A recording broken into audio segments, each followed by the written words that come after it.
What's up, Dragon Brood? So in this one, we're going to try to take a look at a deck that uses some parts of a couple decks you may have built last season and puts them with new cards for this season from Innistrad Midnight Hunt.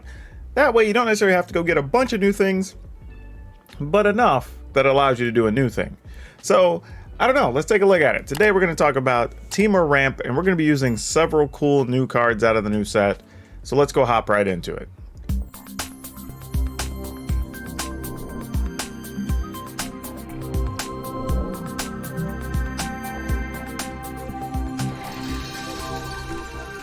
Okay, so like I was saying, we are going to be focusing on some cards that already existed and being able to smash them in with a bunch of new cards to really do some pretty big, powerful things. So to start with, the concept on this deck is that you're trying to set up your mana where you can ramp into your key cards effectively, but then also just do some really big things with a couple of new cards that are available in the set. So we're going to start with Jaspera Sentinel. You've probably seen this in a lot of decks. It's a 1/2 reach. You can tap it, another creature to get mana. Obviously, we like it. We know that Magda with Jaspera Sentinel is good. And the reason this is good is you can turn 1 Sentinel, turn 2 Magda, tap those, get a treasure any point before your next turn. Then when you play a land, and then you tap the Magda and the Jaspera Sentinel, you now have 6 mana available, which is a lot. And people trying to figure out the math, it's 3 from your lands, and then it's 2 from the treasure you created, and then that turn you'll have an additional 1 from the Jaspera Sentinel. That allows us to do some really big things in this deck. And even just Jaspera Sentinel and any other creature that's not Magda still can get you to 5 mana. So that's the thing. Well, to 4 mana, but regardless, it still gives you an opportunity to do some other big things in the deck as well. So this opens up a lot of different doors. So moving forward, we are playing one of the new cards, which is Root Coil Creeper. We're playing 2 copies of this. It's a blue and a green. It's a 2/2. I wanted to try to squeeze more in here, but blue is kind of like the tertiary color to the deck, so I didn't want to go too heavy on blue, just because you can get stuck with your lands not working right and being able to cast it. But what this does is it's a 2 mana 2/2. It's a plant horror. It lets you add 1 mana of any color. It also lets you tap and add 2 mana if you're playing anything from the graveyard, but I think we only have 1 thing we can play from the graveyard. But you can pay a blue and a green and tap it, you exile this, and it lets you return a card from your graveyard that has flashback. So pretty useful card all around for a 2 mana creature. It's a pretty solid uncommon. Then we're playing Tangled Floorhedron. This doubles as mana if we need it as a land, or it can just be a 1/1 creature, which sometimes it can be a 1/1 to block, because sometimes you do need an extra chump blocker, or it could just be, mana all its own. So just to ramp you up in general. If you just have that on turn 2 with some extra lands in hand, you just play it as a creature so you have access to more mana. So either way, what you'll notice, we have a lot of things here that can get us from 2 to 4 very easily. And then with the Jaspera Sentinel, we have some combos to get up to 6, right? And that's very important with how we're building this. Now, another card we're playing, which is one of the new cards, is Dire Strain Rampage. And we talked about this in my, I think, sleeper cards for this set, I think is what I had. Be sure to watch that video if you haven't. Some fun stuff over there. But this allows you to destroy an artifact, enchantment, or land. So pretty versatile. But if you destroy an artifact or enchantment, the player who controls it gets to go search for a basic land and put it into play. If you destroy a land, you get to go look for 2. Now the thing is, it doesn't say opponent's artifact, enchantment, or land. It just says artifact, enchantment, or land. So you can go ahead and just destroy your own and ramp up as well, which effectively allows you to go from 3 to 5, which could also be big. Or if you already have one of the mana creatures out on 2, then it allows you to go up to 6. And so there's a few different things that this can close the gap on. And it has flashbacks, so you can use it again. So really does fit well with what we're doing. And then we're playing Arlen Cord. I think, here's the thing, y'all. The more I talk about this card and I start building deck lists, I almost feel like if you're playing anything with creatures or aggro-y with red and green, you're just going to be playing Arlen. I mean, the card feels that good, honestly.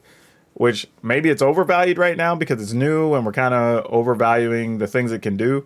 But if not, this could end up being a very expensive Planeswalker. So, I don't know. I'm not going to tell you where to spend your money, just saying this is going to be a pretty useful card. But the cool part about Arlen is it only costs 4, which is also a big reason it's going to be valuable. but we have a lot of different ways to get to 4, right? We could play Magda, the Root Coil Creeper, or the Tangle Florahedron, all on turn 2 and be able to get up there. So that's pretty nice, right? Don't hate that. Or we could also just wait to get to 4 to play Eska's Chariot. So we have a bunch of things we can do on turn 3 pretty much always. Unless something goes way sideways, we should be able to pull this off. So go ahead and get to play Eska. That's super good. Makes 2 cats. You know the drill. Now we're playing 2 copies of Grafted Identity. This is 2 colorless, blue. As additional cost to cast it, you have to sacrifice a creature, which sometimes if we're just done with our mana creatures, we can just get rid of one. Or if we already have a cat in play that we can let go, we can go ahead and sacrifice a cat, steal the opponent's creature, and then put a +1/+1 on it. Also, it says enchant creature and you control enchanted creature. So if you just need something to be +1/+1 to be the difference in an attack step, you could just put a +1/+1 on something. It's a rare situation, but it is a thing you can do.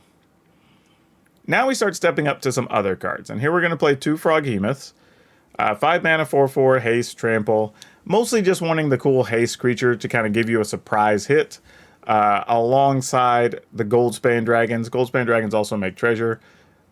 Just a good all-around card. But again, having these haste creatures, I think, will help you survive some of the spot removal, the sweepers, things like that.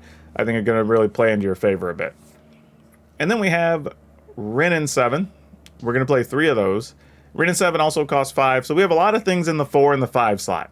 And that's because we're trying to ramp to those targets, and that makes a lot of sense. Wrenn and 7 does a billion things. I think we've gone over it on a previous video.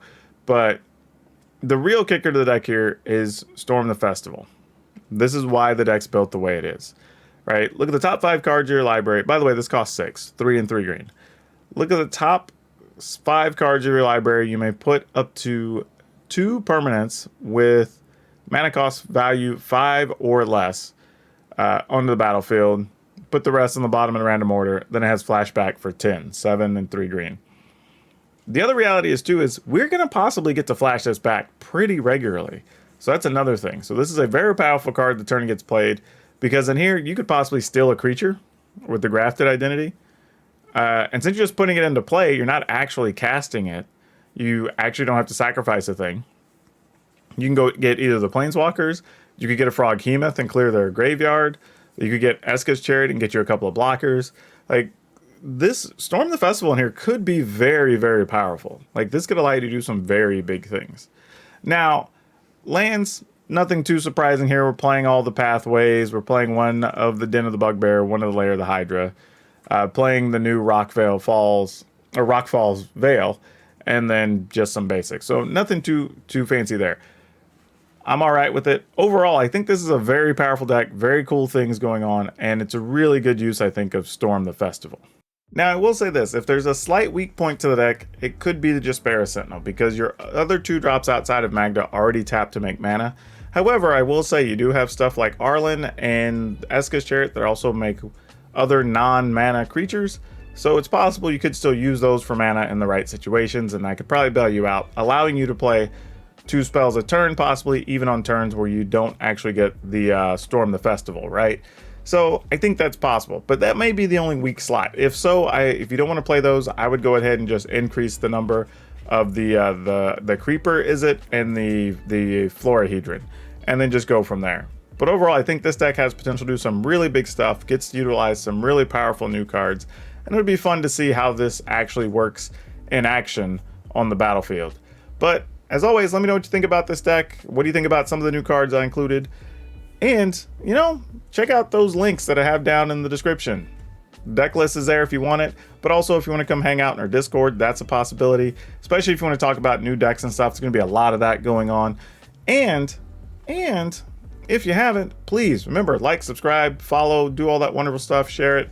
And even if it's not my channel, any other content creators you follow or listen to, please share their stuff, because that's how you help their channels grow.